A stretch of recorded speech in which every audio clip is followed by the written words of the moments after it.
Meaning of foul play. Foul play. Foul play.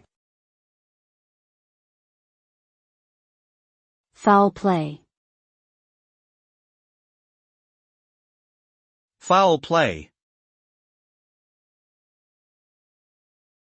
Foul play is a term used to describe actions or behaviors that are considered dishonest, unfair, or unethical. Generally, it refers to actions that are intended to deceive or harm someone in order to gain an advantage. In sports, for example, foul play might refer to cheating or breaking the rules to win the game.